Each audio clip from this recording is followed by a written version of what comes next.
여러분 안녕하세요. 드리당입니다. 큰 꿈을 품고 기회를 찾아 나선 태국에서 태풍 상사는 결국 빈손으로 귀국하고 말았습니다. 50달러, 하나로 7만 원이었죠. 사소하게 생각했던 관례가 위법이라는 결과로 귀결되면서 태국행을 택하며 발생한 경비 2천만 원을 고스란히 태풍 상사가 떠안게 되었습니다. 그렇게 장고는 바닥이 되고 말았네요. 어렵더라도 성과가 나길 기대했던 태국행이 좌절되고 사무실도 임대를 놓게 되면서 슈박세이프 이상의 성과와 성장을 언제쯤 기대할 수 있을런지 시청자들 마음이 타들어가고 있습니다. 그 와중에 욕망덩어리 표바코가 애타게 찾는 그것이 차용증임이 밝혀졌습니다. 태풍 아버지와 표바코 사이에 어떤 일이 있었는지, 차선택은 왜 표바코에게 협박을 당하는지, 안전하다 믿는 조달청 경쟁 입찰이라는 난제 앞에 태풍 상사가 낙찰을 받을 수 있을지 상세하게 들어가 보겠습니다.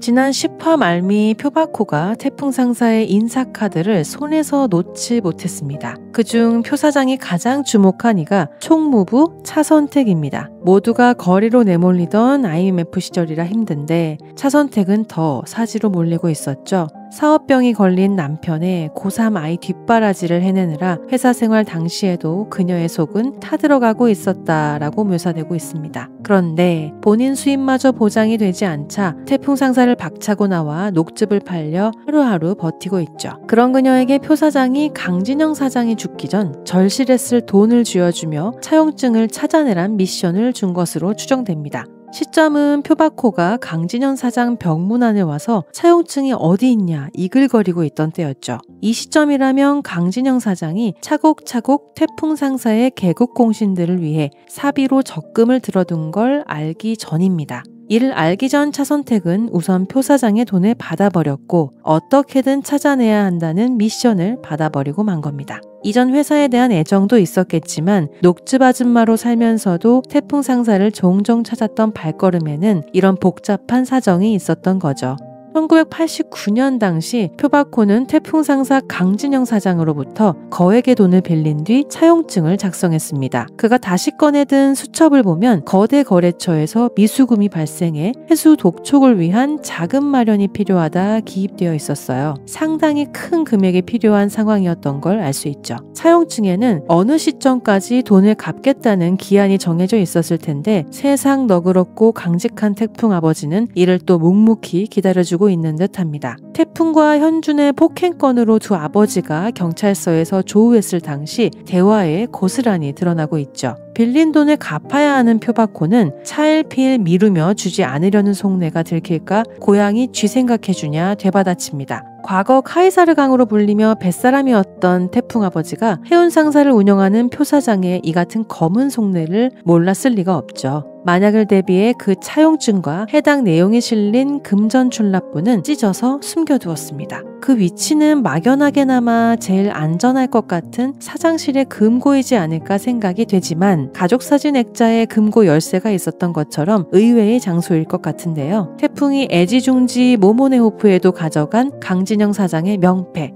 태풍 상사의 현판, 직원들과의 사진 액자, 이 세 가지 중 하나에 안전하게 숨겨져 있을 가능성이 클 거라 예상됩니다. 여러분의 생각은 어떠신가요? 그렇게 모모네호프로 옮긴 태풍 상사의 조달청 입찰을 위한 준비가 가동되고 태풍은 인원을 충원하러 나섭니다. 그 과정에서 자연스레 차선택도 표바코의 미션 수행을 할 겸 기웃대면서 다시 태풍 상사 일원이 되지 않을까 싶습니다. 표바코에게 돈을 받고 위협당하는 그녀이지만 자녀 유학 학비를 위해 사비로 적금을 들어준 강진현 사장의 진심의 힘에 마음을 고쳐먹고 모두에게 고백하며 다시 함께하지 않을까 믿어보겠습니다.